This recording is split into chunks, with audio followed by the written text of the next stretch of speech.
بسم الله الرحمن الرحیم. اتچمنت. بیا راځو دلته په همدغو ګانچارت باندې رایټ کلیک کړو. دلته چې راولو ورته وایي چې اتچمنت. په دو اتچمنت کې ورته ښایي راځو ورته وایي چې کارټن. دلته ورته وایي چې موږ ته یو کارټن واچوئ. په سکیجولو کې کله داسې حالت پیښیږي چې د مثلا ډیلی واقع کیږي، وایي چې د مارچ د میاشتې نه تر مې میاشتې پورې 2 میاشتې د ما کوم فعالیتونه چې دلته په سکیجول کې دي دا د یو مشکل سره مخ دي. کار ولاړ دی. خاطر دو باندې چې ته هغه شخص پوه کړې په دو باندې چې سکیجول ورسي او دای په دو باندې پوه شي چې په دغه ځای کې څه مشکل شته. په دو ځای کې په بعضې فعالیتونو باندې تاسو پرده اچوئ. کارټن چې ورته دا په هغو میاشتو کې چې مشکل واقع شوی دی هماغه فعالیتونه چې هلته رسېدلي وي په دو فعالیتونو باندې یوه پرده اچوئ. دا پرده انجینر صاحب ورڅه راځو دلته ورته وایي چې رایټ کلیک. په رایټ کلیک کې ورځو اتچمنت ته. په اتچمنت کې ورڅه ورته وایي چې کارټن. په کارټن کې ورته وایي چې اډ کارټن. کارټن د دو ځای نه اډ شو. دو ځای کې چې کله اډ شو تاسو تاریخ دغه ځای نه ورته لیکئ. مثلا موږ دلته ورته لیکلي دي چې د 10 د جنوري 2003 نه تر 18 د جنوري 2023 پورې. که دا تاریخ ته تاسو تغییر ورکړئ ورته کولی شئ ته 1 پورې ورته ونیسئ سلیکټ ورته کړئ. د دې ته د 1 پورې تاسو ته دو تاریخ ته هغه درکوي. دو تاریخه پورې دا 1 پورې راغی. صحیح شو. پردې ته د څه رنګ ورکوي. کېدلی شي رنګ ته د دو پردې ورته وایي سور رنګ به ورته واچوه. صحیح ده. دغه پرده د نور هغه یې څه رقم وي، پټرن یې څه رقم وي. په دو رنګ پټرن ولیدي، کاملا داسې زینه ماننده ولیدي، داسې مایله ولیدي. هر رقم چې تاسو خوښه ده په هغه باندې تاسې پټرن اچوئ. د پټرن هم چې پرې واچوئ دو ځله ورته وایي چې اوکې. اوس ګورئ انجینر صاحبانو دغه تاریخ نه چې موږ سلیکټ کړل تر دغه تاریخه پورې په دغه فعالیتونو باندې سره پرده ولوېدله. فکر وکړئ چې دلته یو فورس میژور رامنځته شوی دی. دا چې و چاته ورلیږئ چې موږ په دغه فعالیتونو کې په دغه تاریخ نه دغه تاریخه پورې دغه فعالیتونو کې دا جنجال رامنځته شوی، دا مشکل رامنځته شوی، دلته کارټن پرې باندې ور اچوئ.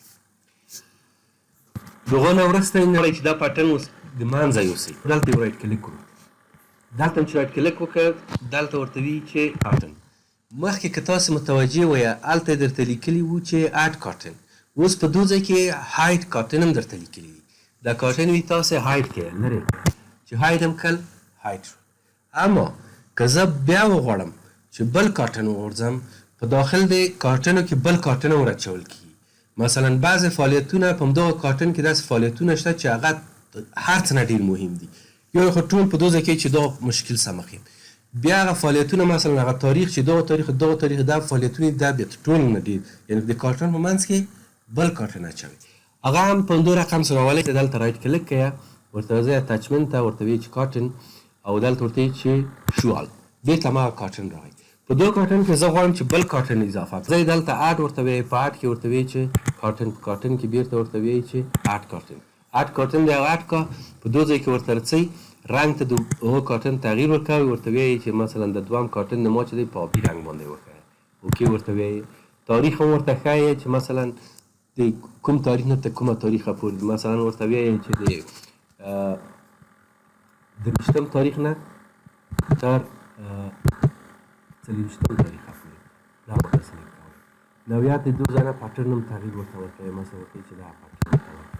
دا چې ورته واچوه اوکې ورته وایي. اوکې چې وچوه ګورئ انجینر صاحب هغه قسمت کې چې دا بل کارټن راغلی دا کارټن هم دلته موجود شو. اما اوس که موږ دا بیرته هایډ کړو دا موجود دی په سکیجول کې. دا سیستم دا موجود دی. کله چې ته کارټن اډ کوې مستقیما درځي دلته وي. څه باید وکړو چې اوس دا ډیلیټ کړو. په همدغه کارټن باندې بل کلیک وکړئ. ډبل کلیک هم چې وکړئ په دغه ځای کې ډیلیټ ورته لیکل دي. په دغه باندې ډیلیټ کړئ. بیا به هم راشئ په دویم باندې هم ډبل کلیک وکړئ. دلته ورته وایي چې ډیلیټ. دا به هم د دو ځای نه ډیلیټ شي. بله موضوع ده غواړئ په دغه سروې په اړه باندې په سکیجول کې په فعالیت باندې یو شی ولیکئ. په دغه فعالیت باندې یو شی لیکئ په دغه سروې کې. یا مثلا ورته لیکئ چې سروې وشوه یا ورته لیکي چې سروې پاتې ده یا ورته ولیکي چې مثلا د کوم مشکل سره مواجه یم یا هر رقم دی په فعالیت کې غواړي چې د فعالیت په سر باندې یو شی ولیکي. بیا راځئ قسمت کې رایټ کلیک کوئ. رایټ کلیک هم چې ورته وکړه اټاچمنټ ورته وایي. اټاچمنټ هم چې ورته ویل دلته ورته وایي چې ټکسټ. ټکسټ هم چې ورته ویلي نه صاحبانو په ټکسټ کې نو څه شی چې ورته لیکل دا یو سل خط لیکي 200 خط لیکي هر شی چې ورته لیکي دلته ورته ولیکي. دوه ځله ورته وایي چې اوکې. کله چې اوکې ورته ویل ګورئ دا قسمت کې ثابته شوه چې تاسو دغه فعالیت په اړه باندې دلته یو شی لیکلی. دا ډېر زیات مهم دی په هر فعالیت باندې چې کله تاسو کوم مشکل پیښي کولی شئ دغه فعالیت په اړه باندې ځان دپاره یو یاداشت دلته ولیکئ چې دغه فعالیت کې داسې یوه موضوع وخت کې پیښه شوې وه. دا بیا تاسو ته آخره پورې څو پروژه شته تاسو څه پاتې ده. یو خو موضوعات د نوټ و چې بیا په یوه فعالیت باندې نوټ ورکړه ګوښې موضوع ده. دا په خپله بیا په ګان چارټ کې دا موضوع راځي او دلته یې درته ښیم همیشه تاسو ته ریمایندر درکوي چې دا موضوع دغسې